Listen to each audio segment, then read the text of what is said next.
سلامونه نیکې هیلې احترامات الله دې وکړي راته روغ او جوړ به وای. ملګرو ډېرو کسانو غوښتنه کوله چې مونږ دا ډول ایمیج یعنې دا ډول عکسونه څنګه جوړولی شو چې پر همدغه ایمیج کې مونږ پر همدغه ځای کې خپل نوم ورکړو، یعنې دا ځای کې یو دا ډول نیم ورکول کېږي، یعنې تاسو کولی شئ چې دغه کې خپل نوم ورکړئ. لکه زه اوس پکې لیکمه ریحان، نو تاسو کتلی شئ زه پکې لیکم ریحان. دغه ځای کې راغی، تاسو دلته رنګ هر څه سټیپ یې ورته بدلولی شئ، یعنې په هر ډول شی سټایل کې ورته بدلولی شئ. نو ډېرو کسانو غوښتنه کوله چې مونږ پر همدا ډول عکسونه څنګه را پیدا کړو او څنګه کېږي. د ملګرو په یو اپلیکیشن کې تاسو کولی شئ چې پر همدغه کې زیات اپلیکیشن یعنې زیات عکسونه پکې جوړ کړئ. د رمضان لپاره د تاسو بیخي سټایلیشن پکې جوړولی شئ، نو دغه کې ته اوس سټایلیشن پکې جوړ دی ملګرو. نو تاسو پر همدغه کې بیخي زیات عکسونه جوړولی شئ. نو دا به تاسو څنګه جوړوئ، دغه ایپ به تاسو له کومه څخه کوئ. دغه ایپ څه نومیږي، درته ټول طریقه ښیمه. تاسو دغه ایپ را ډاونلوډ کړئ او په دغه کې تاسو خپل ځان لپاره یو ښایسته ایمیج جوړولی شئ. لکه زه فرض مثال راځم درته، تاسو به اول ملګرو دغه اپلیکیشن انسټال کړئ. اپلیکیشن به تاسو څنګه انسټالوئ، تاسو به راشئ په لومړي قدم کې به تاسو پلی سټور ته راشئ. نو تاسو به پلی سټور را خلاص کړئ. پلی سټور کې به تاسو سرچ کې څه ورته ولیکئ. تاسو زه راځم سرچ ته، سرچ کې ورته لیکم رمضان مبارک. کله چې رمضان مبارک ولیکله نو تاسو به زیات اپلیکیشن نه انسټال کړي، په دغه کې زیات کار نه کوي.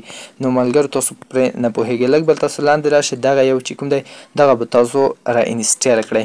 تاسو کتلی شئ زه تاسو ته زون کوم، دا ایمیج زه تاسو ته زون کوم، تاسو کتلی شئ دغه یو به تاسو انسټال کړئ. کله چې دغه انسټال کړو بیا پر اوپن بټن باندې کلیک وکړئ. کله چې به اوپن بټن باندې کلیک وکړو لږ به ورته منتظر شئ چې دغه صفحه څنګه کې را خلاصه کړي. نو کله چې دا ډول صفحه را خلاصه کړه تاسو بیا فرض مثال سمپل راشئ، پر همدغه باندې به کلیک وکړئ. کله چې ور باندې کلیک وکړو نو تاسو ته دغه دوه آپشن خلاصوي. دا تاسو کتلی شئ، اول زه تاسو ته دغه یو ښیم، تاسو دا کتلی شئ دا کې دا ډول عکسونه دي. تاسو خپل سمپل ساده عکسونه پکې جوړ مازې سمپل نوم ورکولی شئ. نو ډېرو کسانو دغه غوښتنه کوله چې دا ځای کې موږ خپل نوم څنګه ورکولی شو، دا عکسونه څنګه جوړوي. دا ته ور جوړ شوي عکسونه دي. زه راځم دغه دویم یو ته، تاسو دا کتلی شئ دا یو په اف کې جوړیږي. نو ملګرو نور افو کې به تاسو خپله جوړوئ. دغه اف چې دی دا کې ته ور جوړ شوي عکسونه دي، ما زه ورته خپل نوم واړوئ. تاسو به د نوم څنګه ورکوئ، زه سمپل راځم، ما دغه عکس خوښ شو، زه دغه عکس کې خپل نوم څنګه ورکړم. زه راځم دغه سرچ ته بیا تاسو راشئ، پر همدغه ځای کې به تاسو دغه نوم ورکړئ. دا به ختم شي، داسې کې به خپل نوم ورکړئ. زه فرض مثال راځم دلته ورته ولیکم ریحان ورته لیکم. کله چې ریحان ورته ولیکم نو زه ګورئ دا سکیپ کوم. کله چې دغه ریحان ولیکو دلته به تاسو سبمیټ نیم بټن باندې کلیک وکړئ. کله چې د سبمیټ نیم بټن وکړئ اتوماتیک ډول دې ځای ته راځي. کله دې ځای ته راغلی بیا به راشئ دغه ځای باندې به کلیک وکړئ، سټایل به ورته بدل کړئ.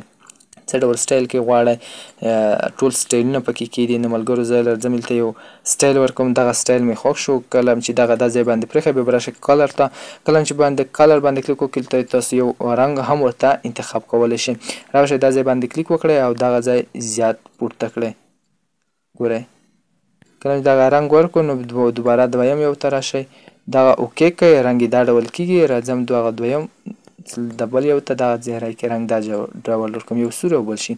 تاسو کتلی شئ دا ډول ډېر ښایسته برېښي. بیا تاسو راشئ دغه سیو بټن باندې کلیک وکړئ، اتوماتیک ډول ستاسو ګلرۍ ته دغه عکس ډاونلوډ کېږي او تاسو دغه پوسټ کولی شئ چې ډېر ښایسته ډیزاین کې ته ور جوړ شوي دي. نو ملګرو که ویډیو مو خوښ ویډیو در سره لایک کړئ، مخکې له ملګرو سره یې هم شیر کړئ. مننه.